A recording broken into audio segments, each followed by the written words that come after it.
Broadcasting live. It's America's longest running talk show on computers. It's Computer America, bringing you the biggest names in technology with guest interviews, new products, and your emails. Listen live at computeramerica.com on any device around the world. Email the show at live@computeramerica.com or find us on social media. Be sure to check out our website for contests, giveaways, show notes, live video stream, podcasts, and more. You're listening to Computer America.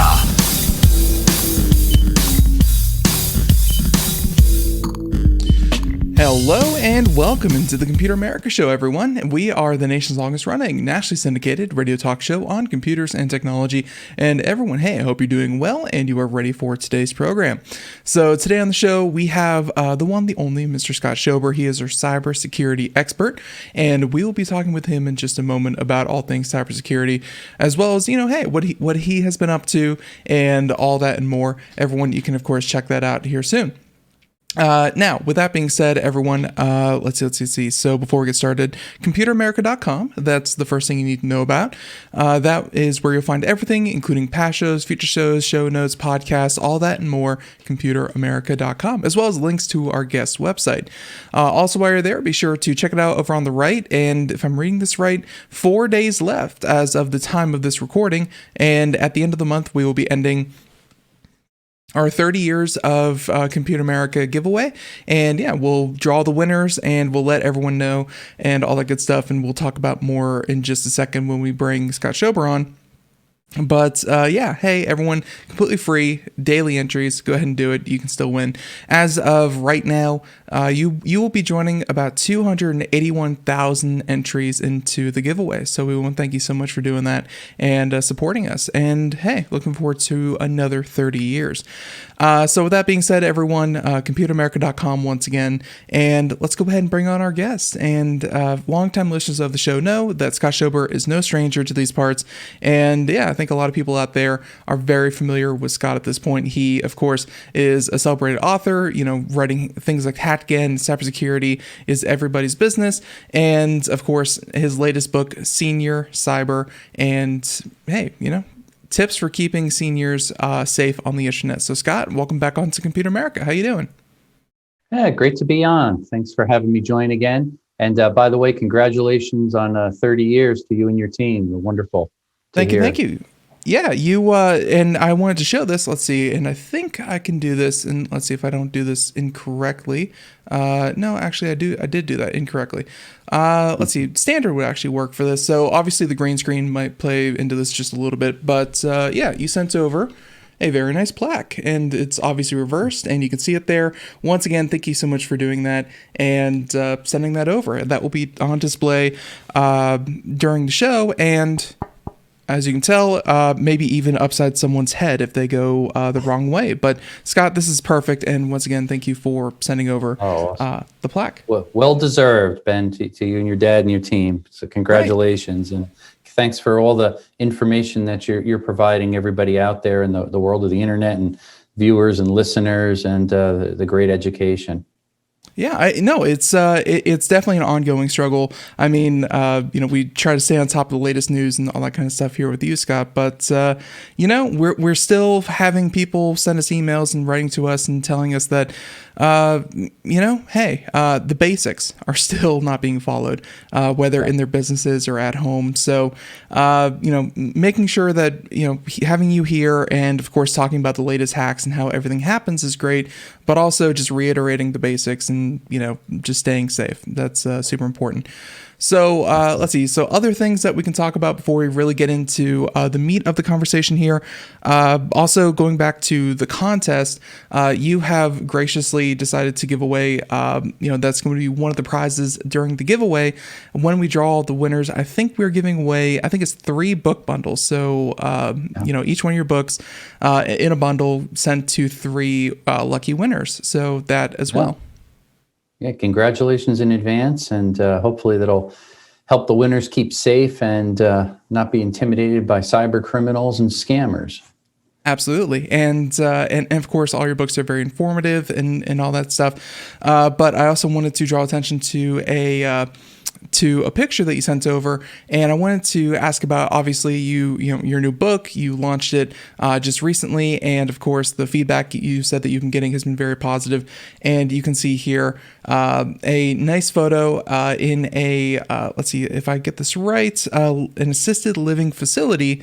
And yeah, for everyone in the radio, listen to just the radio, a lovely group of people who are all holding copies of your books. How did this come about?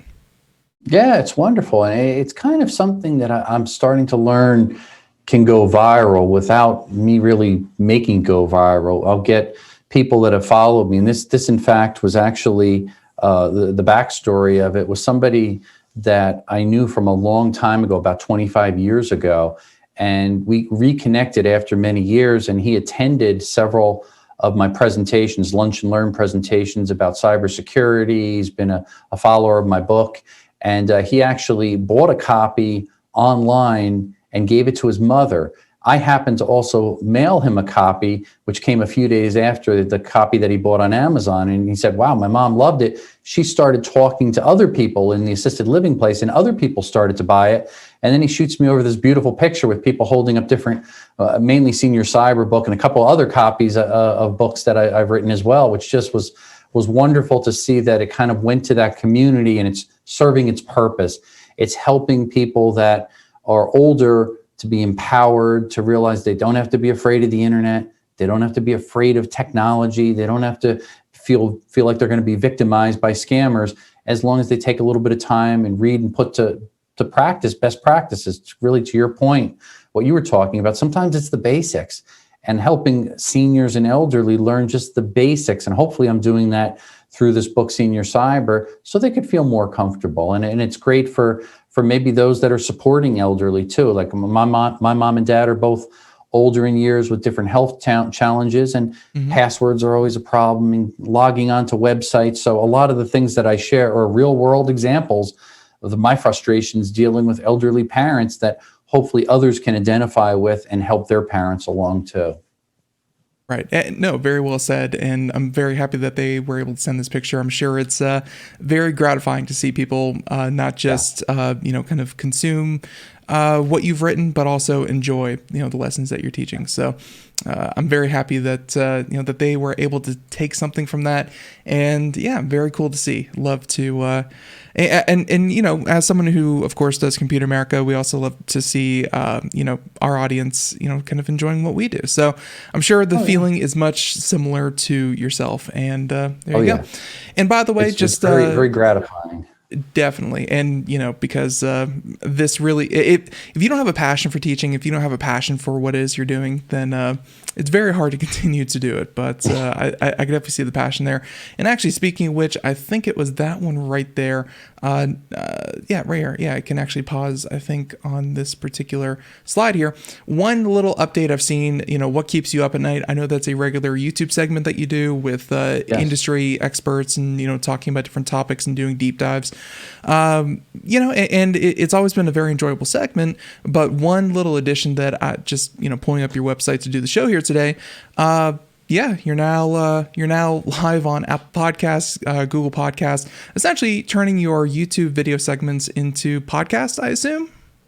Yeah, exactly. Everything that is a YouTube video podcast only is now going out there as audio. And we even took it a step further. We also work with the CSO and media partner for Cybersecurity Ventures, Cybercrime Magazine. And we also take the audio, extract that out, and they put it out on their podcast, and it's called Night Terrors for some select episodes here. So it's kind of interesting that we have a video podcast that's gained a lot of traction, now an audio podcast, and then a variation of it that's also branded under another name because it's getting so popular there. And it's exciting because I'm really expanding on the guests and getting more. In fact, I just right before this, 10 minutes before I jumped on with you, I had another guest.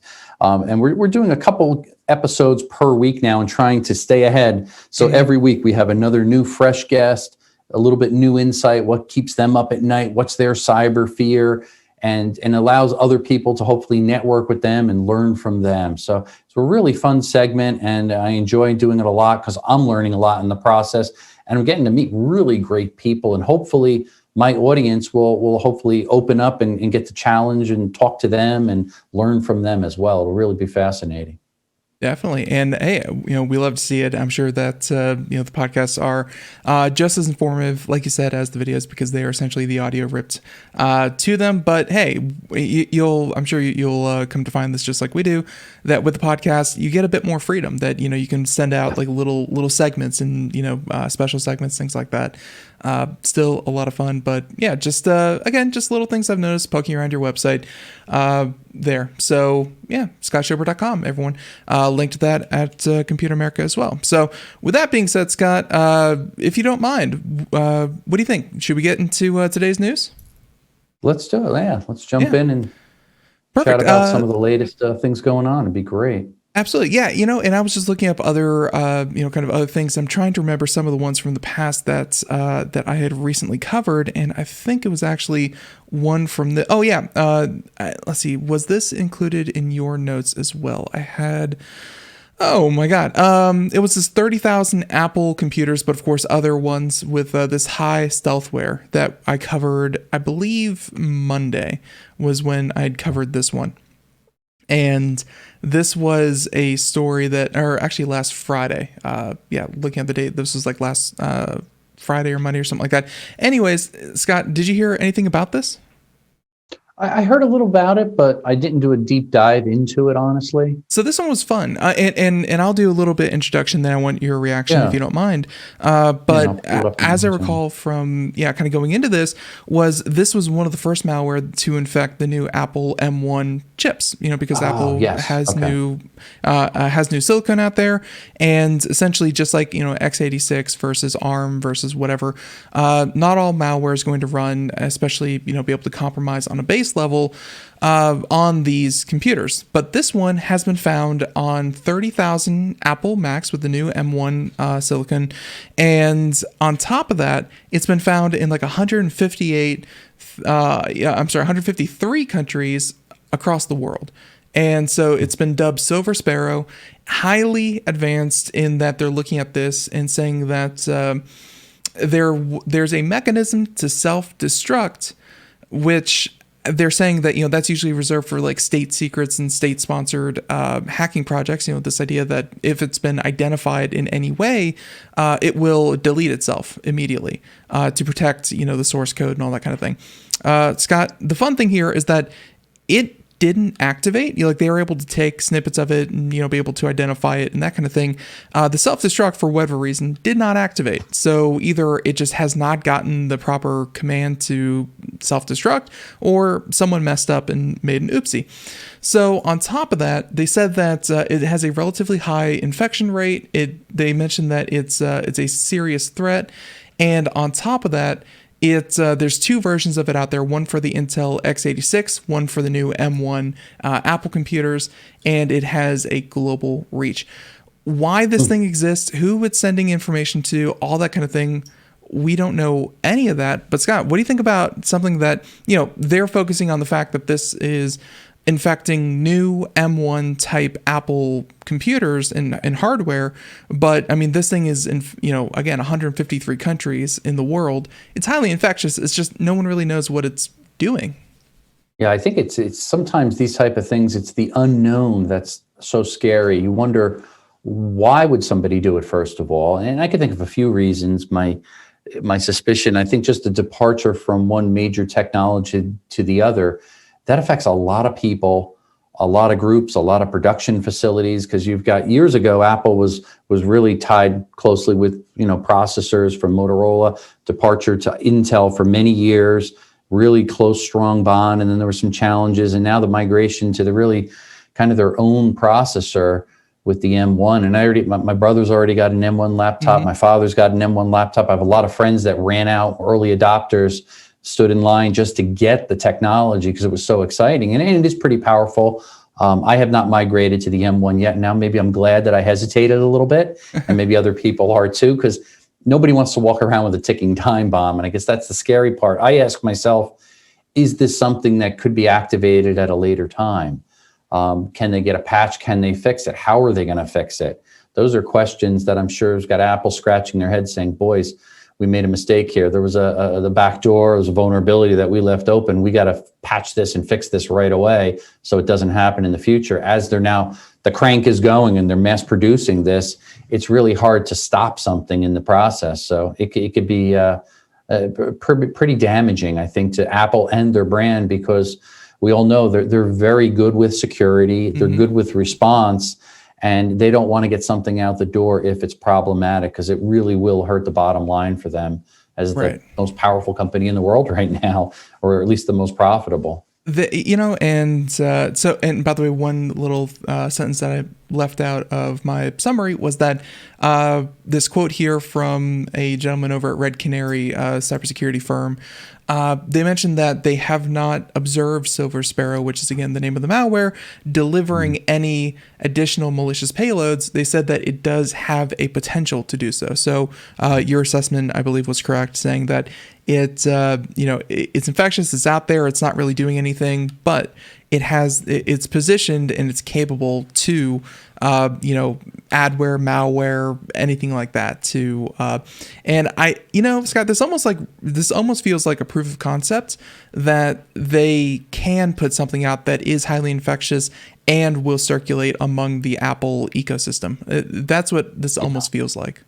You know what? I really like your point, because that's often what organized cyber criminals do. They will test the waters. They'll put out code. They'll put out things. They'll sit back and observe to see, is it discovered? How quickly is it discovered? What's the response going to be? Because as quick as oftentimes the good guys respond to something and patch something, they're finding another backdoor. They're trying to place malware somewhere else so it's not discovered. So this very well could be test the waters and let's see what happens. And it could have a larger sinister motive out there to take over the world or take over every Apple product and cause havoc. And we know how many people these days actually have iPhones. How many people have Apple computers and tablets and notebooks and airbooks and so on and so forth. The ecosystem is really, really grown, and I don't think that's going to stop. It's now going to be spreading further into our cars, into our homes, into our businesses, into our lives. That's where hackers can really start to exploit things on us. For sure. And so I think we're going to move on from this particular story, but I did find that one pretty interesting because, again, it was on the new hardware. So, Scott, I got to say that I don't think this was reason to not buy the new Apple computer, but I saw the new Apple computer. I was like, by all their own metrics and their own benchmarks, it's very, very fast. You made a point a little bit earlier in when you were opening up with this, was that Apple's been known for their good security, and yes and no. And I think you can also attest to this, that they do have like a walled garden approach. They try to vet as best they can on everything. Like any app that wants to be submitted to the Apple App Store, unlike the Android Store, you have to submit the source code so that they can, kind of read over it and make sure that it's not doing something. You have to, you have to say where all the data is going and how it's being stored and all that kind of thing. They are more security minded than a lot of other people. But I think we also, and that's more in the mobile space, but in the computer space where they have about like a 4-5% market share, Scott, I mean, when you are developing malware, Apple's good at security, but also they're kind of the lesser of the two targets in the computer world, right? Oh yeah, no, your point is well taken. If I'm a hacker and I want to just do the numbers game, where's my success? If I'm launching malware with a particular strain of ransomware and I'm not going to target perhaps Apple Mail customers or things like that. I'm going to target the largest audience. So maybe it's Windows 7. Android devices or something. You want to get the best bang for the buck, at least, and the best return on your investment if you're a hacker, because it does cost some money to send out malware in these different campaigns, and they run the risk of getting caught and fined, imprisoned if they mess up. So they want to get the best return, get the money, and run. Right. And yeah, if I was a hacker, my target would not be on Apple. It would probably be on the mass produced devices. And there's a lot of mass produced Chinese laptops that are out there. that are very, very vulnerable. There's a lot of people using unpatched older OS that you can go after them. Webcams, It's just the numbers game. Yeah, and really, I'm right there with you. I think that webcams and things like that are probably one of the easiest things. And actually, as we're doing this segment, I was actually looking at Reddit just to kind of aggregate some tech stories, and yeah, it actually went down. So Reddit doesn't generate, sometimes it goes down, and whenever it does go down, it's generally because of a distributed denial of service attack.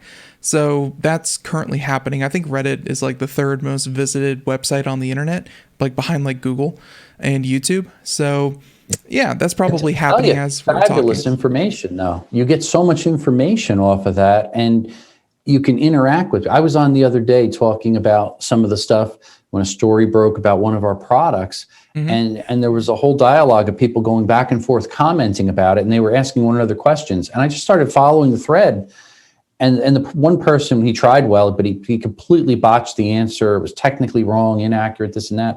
I figured, let me jump in here and just share a little bit of advice, this and that. Next thing I know, somebody directly emailed me, and they're like, wow, thank you so much for answering that question. That was so helpful. So just looking at it as far as that whole ecosystem, how useful it is to share information, answer questions, gather information about products, especially in the world of cyber, where things are happening sometimes at the speed of light, and it changes so often, and there's so much misinformation out there. I think Reddit's a great source to help clarify things and make sense of it all. Yeah, and I think that Reddit is a great place to test the old adage that the more you know about a topic, the less I guess the less other people know about it. And I think that's what you ran into, was that someone was obviously trying to speak from a place of authority, and you were like, that's not quite right. So yeah. I primarily I don't really even have like a Reddit account. I just kind of follow along. I do recall commenting one time. I had a guest on the show a number of years ago that they were like a mixed martial art kind of guest, but their technology was they built like the body armor for these individuals, so that you can have people with like bow staffs hitting people with like samurai swords, and they were going to start this whole business of like a mixed martial arts with weapons, and the body armor was going to count points, almost like fencing. I remember having them on the show, and then like a couple of weeks later, I saw the story pop up on Reddit. I was like, hey, I talked to the CEO of that company. I know a bit about this. It's always fun to share and talk with people. And it's all about learning and sharing information. But you're right, a lot of it you have to learn to be careful and sift through it, because there is a lot of inaccuracies in there. So everything's not credible just because it's in print, and that's true of all media, I think. And even what we talk about, there are times that we may misspeak or be off a little bit. And to me, I always tell people, hey, correct me if I'm wrong. I learned something in the process. We're always learning, helping other people. That's awesome. Absolutely. So, and of course, with that, we have a ton of different stories. And I wanted to also talk about, let's see, I don't think it was one of these topics. Okay. So you sent over a number of topics. That first one was just an aside, from stories that we had done in the past. I wanted to, let's see, we could actually talk about, this is speaking of the past as well, SolarWinds. This was, I actually recall this one, Scott, where when it first kind of happened, and we were talking about here on the show, we were of the mind that, this is going to be one of the largest stories out there, like, right up there with Equifax. It's just, it happened on the business to business, the government to business side, that I guess the organization is so big, and I don't know anyone in my personal life that's like, oh yeah, SolarWinds, I use their products all the time. This was such a large hack that I think a lot of people would just kind of gloss over just how big it was. What are we learning now, or at least, you found this article here. What are we learning about the extent of what happened? Well, I think the one eye opener that I saw, and I was watching just the other night. In fact, I think it was a good segment on 60 Minutes, and it talked at a very high level, but it started to help people in general see this is not just a headline, another breach. This is something where hackers got into the network. It was planned, orchestrated, well organized. sitting for a period of time, collecting tons of information off the networks of so many companies. And these are, like you said, B2B companies and a lot of government agencies, some that are unclassified, and then a lot of information that's classified. So the extent of the information that is being stolen or pulled or used for potentially bad purposes is numbing. And that's again, the unknown. That's what scares me when I start thinking about it. And when you start reading, like in this particular article, we were talking to the point of NASA, the FAA, all these different groups that are government agencies that have high levels of security. Yeah, and just real quick, it looks like they confirmed that 9 government agencies were hacked. The NASA and FAA were the 2 that were not named. The other 7, Department of Commerce, Energy, Homeland Security, Justice and State, the Treasury, and the National Institutes of Health, which, Scott, you can imagine that of those, I mean, obviously everything they do is going to be, like you said, varying levels of classified and declassified and that kind of thing. But, consider like the National Institutes of Health, putting aside Homeland Security and Commerce and Energy and how important those are lately, but health in, during a pandemic and how much sensitive information, of course, kind of confidential information with COVID, the vaccine, that kind of thing, could be out there. I mean, this is big. Huge. And then the part that I guess that kind of caught my attention, especially because being in the cybersecurity industry, one would assume that large organizations that have tremendous cybersecurity divisions and expertise, you've got the FireEye, you've got the Malwarebytes, you've got Microsoft. I mean, these are multi-billion-dollar organizations that everyone around the globe knows of. They were victimized too and didn't even realize it until it was brought to their attention later on. That shows, and again, the belief is that the Russians are behind this, a state-sponsored, well-orchestrated attack to get in and cause massive chaos and problems as they always have, and to steal information.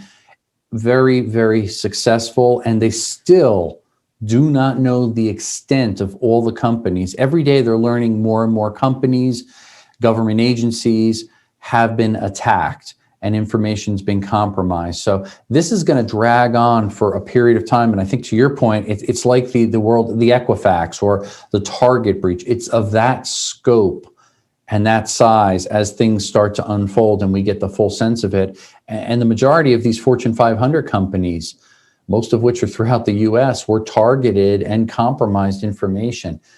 That is a tremendous concern for everybody. Every US citizen's got to worry, what is going to happen next? What's this going to be used for against the country?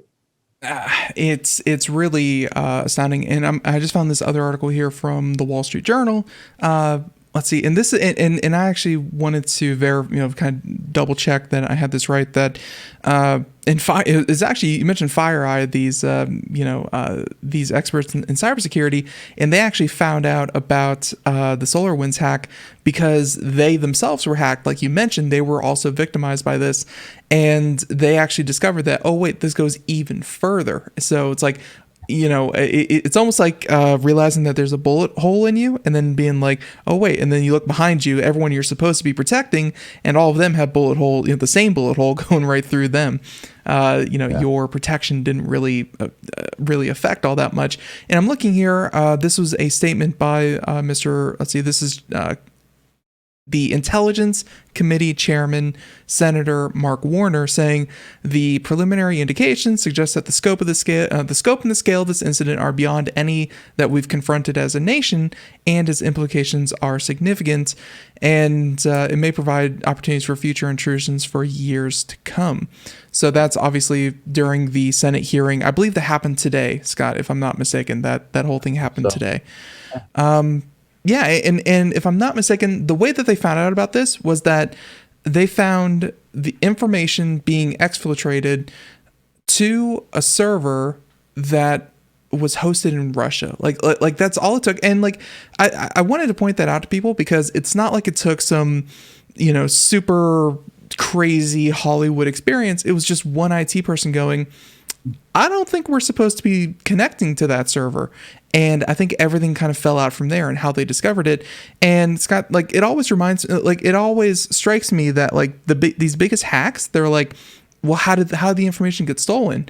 And they're like, it was in a database stored online without a password and it wasn't encrypted. Like the basics. And it seems like this is the same thing. It's just, it was highly sophisticated and I'm sure, tracks were covered, but at the same time, the discovery method was so simple.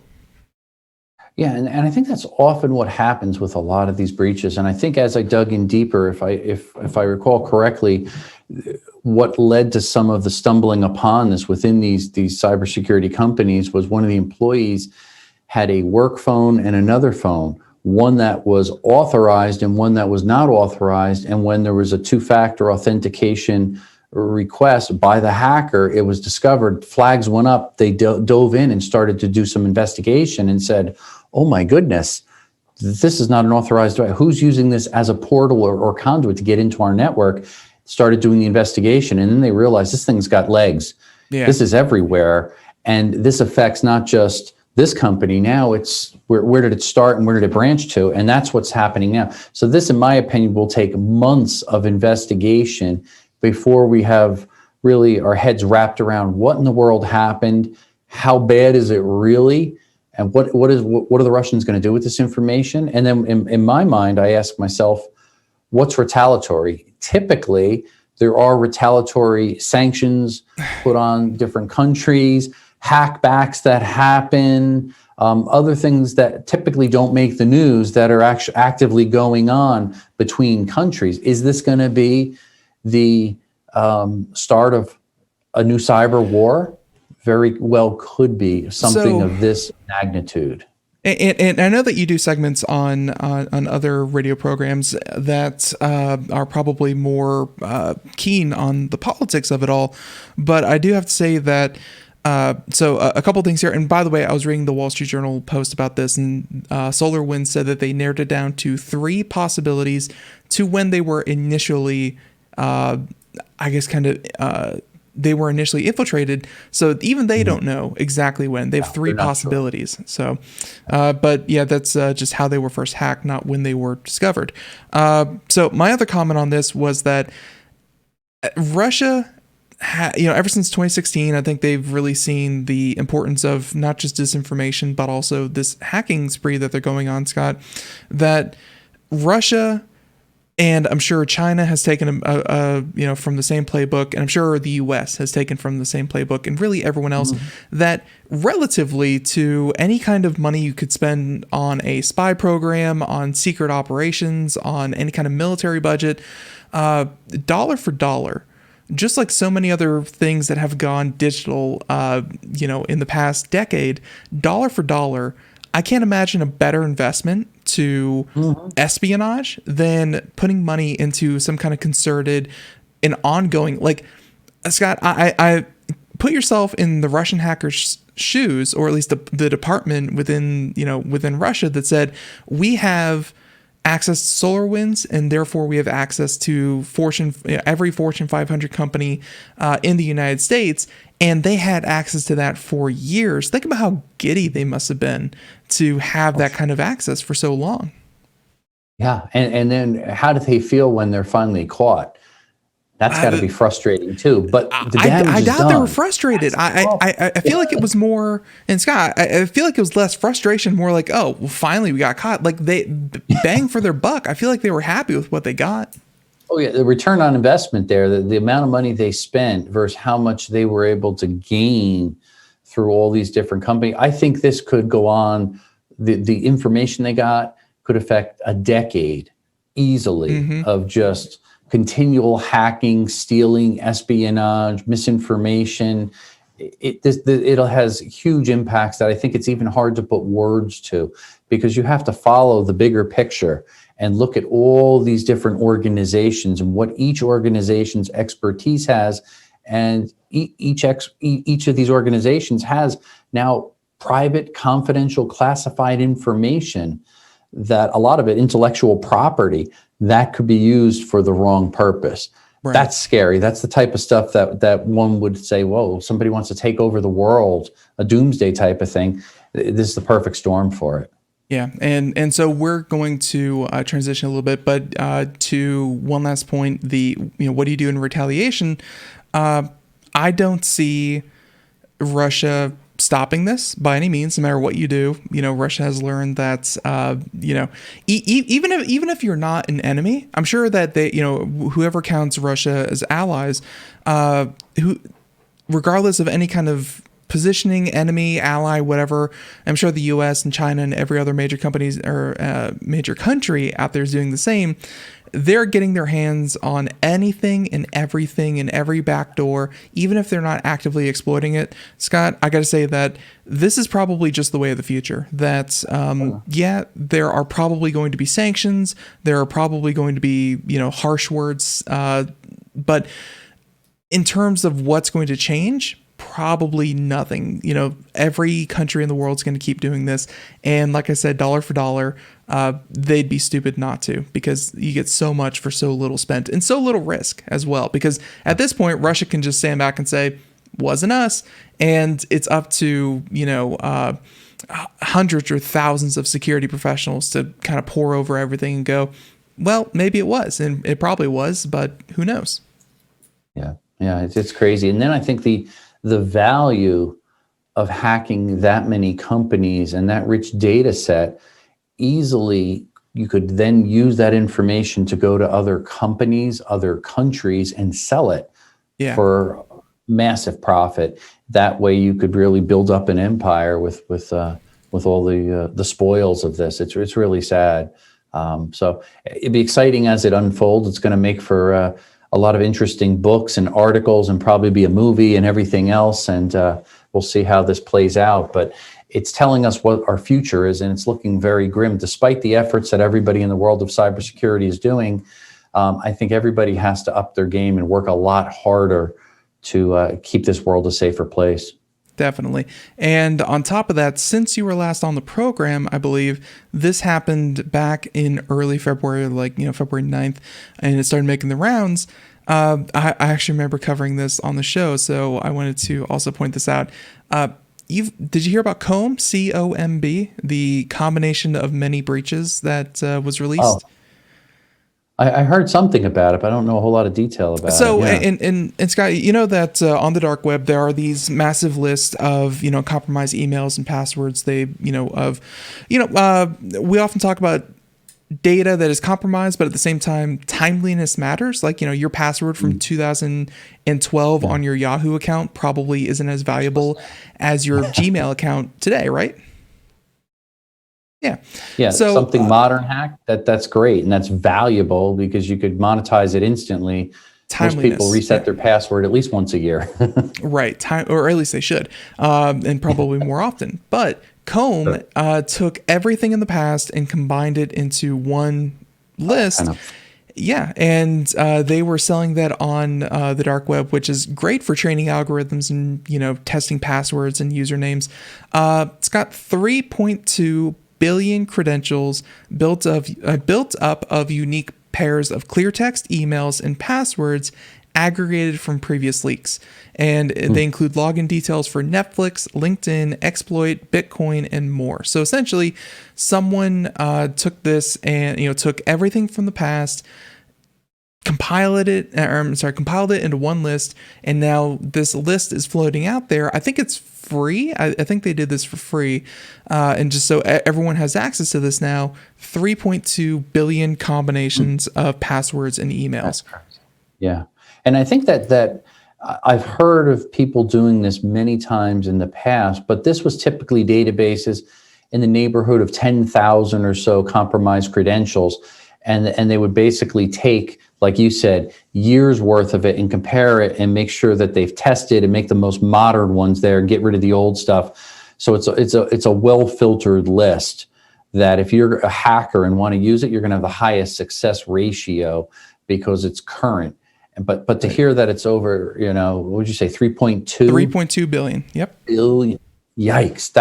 That's enormous. That's a huge undertaking, let alone anything else. But that shows you the power of some of these algorithms and how easy accessible it is on the dark web. It really is not that difficult to go on the dark web. No. And I think a lot of people think it's so mysterious and I've never gone on and I can't do it.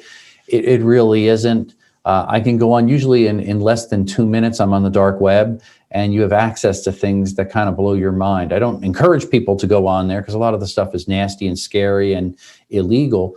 And not all of it is really bad, but just to balance it out, what it's often used for is selling lists like this and really doing a lot of bad stuff. So I'm surprised that it's still allowed to be out there, but there's so much need for it as far as a repository just for databases and things like that, just in the world of the deep web, that it has to exist for us to be able to work up at the surface web. So there's some requirements out there, but some of the stuff on the dark web probably could be policed more and removed a little bit quicker than it has been in the past. Yeah, and we did a whole segment on what is the dark web and a whole article on it. And just to, kind of explain to people a little more, because the dark web, it's a very scary sounding name. Pretty much the dark web is anything that is not accessed by Google. Like any website that does not allow itself to be trolled by search engines and be accessed by a typical browser. Like you just have to have a direct address for it or use, the Tor network.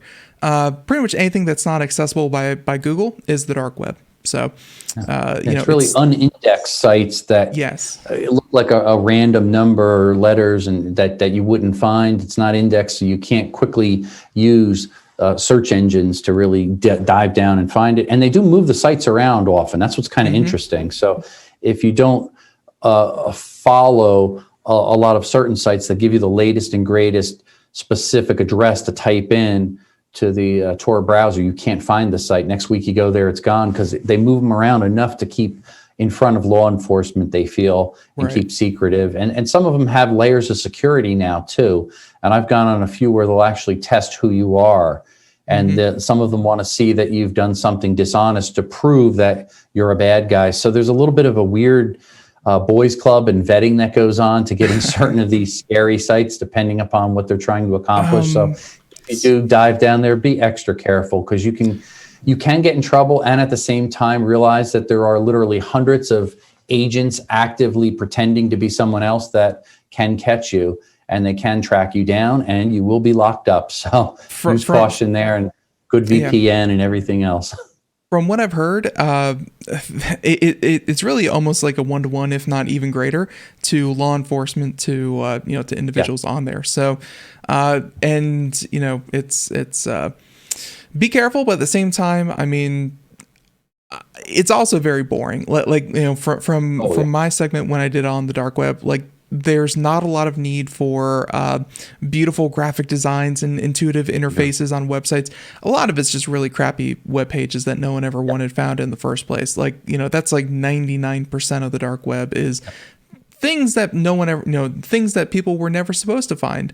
And then that remaining 1% is stuff that either, you're not supposed to find, or you're not supposed to look at, or things that are not that interesting. So with that being said, and Scott, it's a little bit slow too, I guess you could say, and not that reliable. So yes. if you're a modern, user of the internet, you get frustrated very quickly when you see how long it takes to load, because again, it's bouncing around and different IP addresses there to disguise where you actually are operating from and things like that. You quickly say, this is annoying, let me get off here.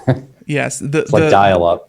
The surface web, as you said, is much more fun, optimized, and interesting for the average consumer. So don't bother with the dark web. Now, one other story I wanted your reaction on as well. I don't know what you heard about the the CD Projekt Red hack. And you just jogged my memory about this because you said that, there's a bit of vetting and boys club and, identifying who you are, make sure you're not law enforcement, things like that. I recall that they did that for a particular auction that they were doing. Hackers were able to infiltrate CD Projekt Red, who makes Cyberpunk 2077, as well as Grand Theft Auto, I believe. But yeah, so I'm sorry. No, that's Rockstar. Now, CD Projekt Red, though, they do The Witcher 3, which is another big game, and Cyberpunk 2077, which just came out. Lots of money to loot, to be lost here. They stole the source code. They stole emails. I believe there were talk that like internal communications and recordings of meetings and things like that. The hackers essentially said, Scott, will ruin your company and release your highest grossing games and your engine that you use to build your games, which all that is proprietary, it's copywritten, it's, essentially how they make their money, essentially ruin the studio if you don't succumb to our if you don't succumb to our demands. And they demanded like $1 million, I think was like the opening bid. They said, we will not negotiate with hackers and all that kind of thing. Scott, they held an online auction, and let's see, and I want to pull up this image here. They held an online auction where they verified who you were to be able to, they held it on the dark web, and they mentioned that they confirmed on February 11th, the auction was closed. They have an image here, and they mentioned that an offer was received outside the forum that satisfied us with the conditions of further non-distribution. They were forced to withdraw the lot from sale. So someone outside of the forum where it was being sold, they sold everything to an outside bidder. And they verified, and someone out there is now the proud owner of pretty much everything CD Projekt Red is.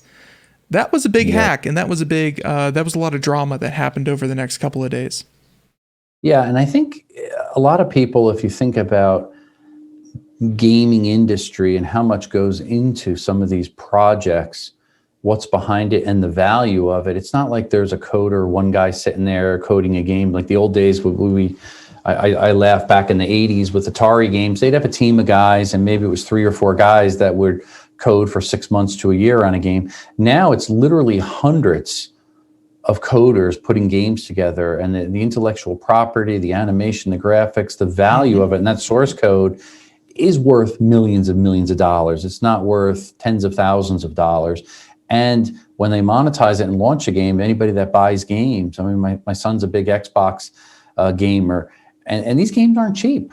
I mean, it costs a lot of money, and then a lot of them are online games where you're paying a subscription or whatever because it's live and you're playing against people around the world. So when these breaches and things happen and source code is out there, whoever the highest bidder is, they can use that to make a whole lot more money.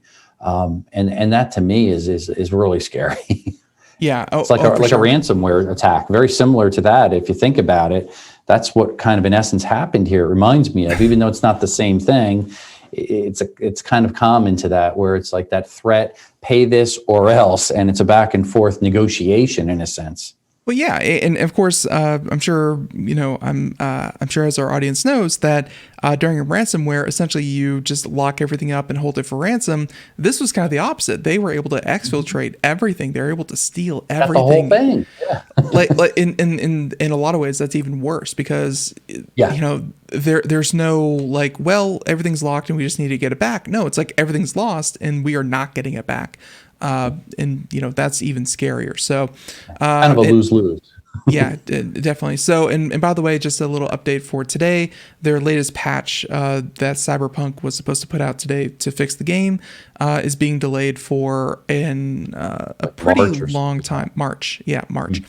Second half of March. So this will have ongoing consequences for the game studio. But again, this jogged my memory when you said that they have to, or, the dark web, you think it's a lawless place, but hey, it's people making their own rules, and it can be rather organized at times. So that's scary. That was definitely different. So yeah, that was earlier in the month. Let's see. So with that being said, speaking of hacking and hacking the right people at the right time, your first story here, Ars Technica SIM swapping that happens here. And I've heard this a couple of times. I remember this being a thing. This was like 2018, maybe. We heard a lot about it. I think we even talked about it at one point.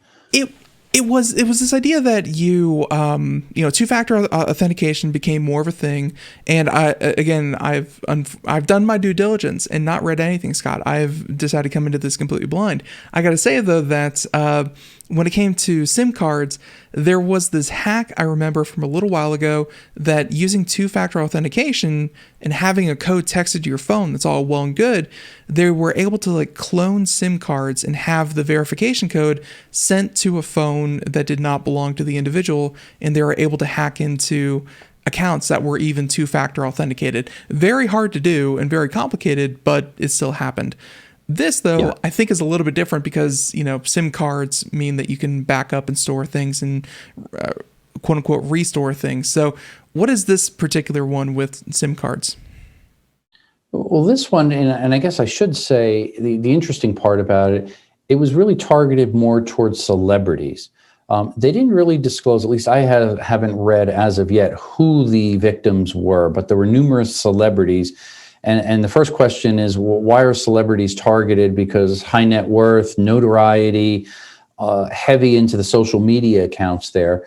And when they're doing SIM swapping they're replacing the legitimate SIM card with the one from the attacker, kind of to your point, the way that it's often done there. And their goal is really to get in and reset accounts. Once they got a password, they get into an account. Now they reset the account, take over the account. And in often cases, it's just malicious. They want to post something stupid and pretend they're Kim Kardashian, let's say, and put a post up there that's kind of salacious or crazy and gets people to laugh or whatever.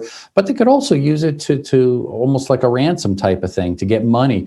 Hey, I'm going to post these pictures on your account that happens to have 24 million followers unless you pay this amount. Those type of things may result in this type of thing. And that's what's so scary about it. And in this case here, it brought in the other aspect of cryptocurrency. And I think they talk somewhere in this article about losses in excess of $100 million. So cryptocurrencies and digital wallets and passwords and things are stolen. It's a complete mess. A lot of this is still unfolding, so it's going to be kind of funny to see what the story changes to or what really comes out. But it is pretty widespread, and they arrested, I forget the number of individuals, I think it was like 10 or 11 individuals have been kind of gunned to their head, and they've caught so far that are going to get in trouble for this. So fun story, and involves a lot of variations of things in the past that they've built upon with the two-factor authentication here. This is also one of those ones. It's almost like hiring a security firm, and then the security firm, makes a copy of the key or something like that. It's very hard to do because you need like physical access, and being able to swap the SIMs is, something that I guess people really don't pay attention to. It's not as high tech as some of the other hacks we've heard about, but it's even more effective, I guess, in a lot of ways. And by the way, when you said that. In my head, I know that it's just a joke, but in my head, you're like $100,000 in cryptocurrency losses. I was like, oh, so like 4 Bitcoin. Bitcoin, the prices have been insane on that, and cryptocurrency is something we talk about lately. Plus per Bitcoin, so it's ludicrous now. This one's saying 100 or even more than $100 million so far.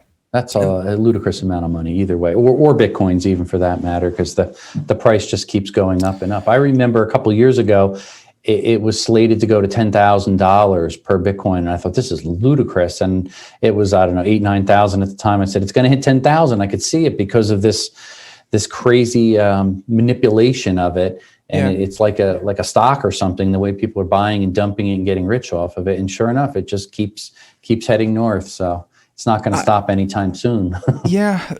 And I had a whole article and segment about Bitcoin where I was just like, I never got into Bitcoin because I felt like every time I saw a quote unquote expert on Bitcoin, they never really disclosed it, but it comes out later that they have huge financial investments in Bitcoin.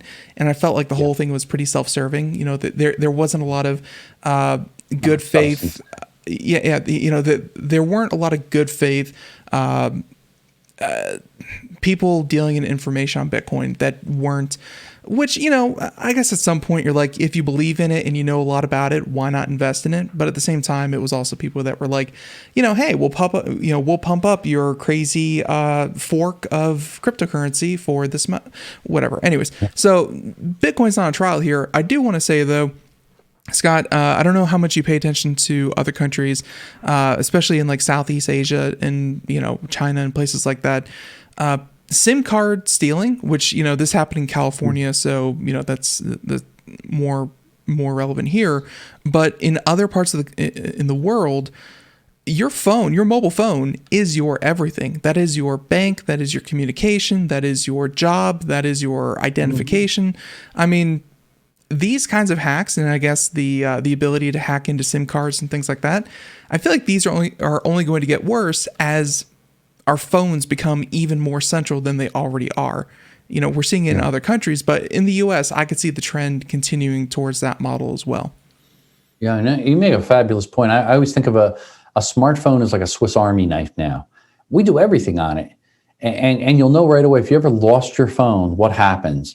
You start to panic. You say, oh my goodness, now how am I going to not just talk, which a phone is meant for, but texting and banking and, oh wait, my GPS and next thing you know, it's like your life is over. That's why you see people panic so much when they lose their phone, why there's a whole wave of apps and find my phone and locate my phone when you lose it, because nobody wants to lose their phone. Too much, it's tied to you personally. It's like part of your appendage almost that you just don't want to lose. So we have to guard it and we have to protect it and keep it safe by keeping it locked, keeping it encrypted. And once you lose that, it's like game over and start fresh. It's a nightmare. Yeah, it really can be. There was a rather interesting segment, I believe on like NPR or something like that, about these mega apps, these super apps that are pretty dominant in Asia and places like that. That's WeChat, I think, was like one of them where it's almost like a combination of like the Amazon Marketplace, Facebook, the messaging app, Venmo or PayPal in your payment services, and Etsy for like, kind of consumer marketplaces and things like that. And also can throw in a couple of news sources, news sites like, wherever you get news from. All those rolled into one individual service, including banking. So the importance of cell phones is only going to get worse and more, or at least, more important.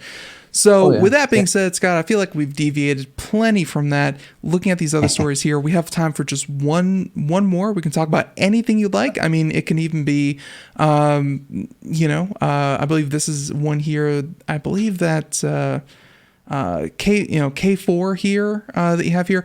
Anything you want, Scott. One more story.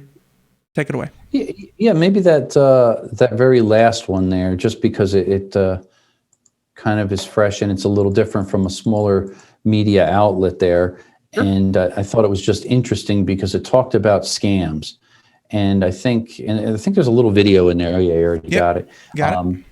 Yeah, it looks like an interesting story because it's really targeting seniors more. And they specify this woman goes through and she's interviewed there, and it's the usual scam. Hey, we'll wrap your car. We'll pay you $4 or $5 grand.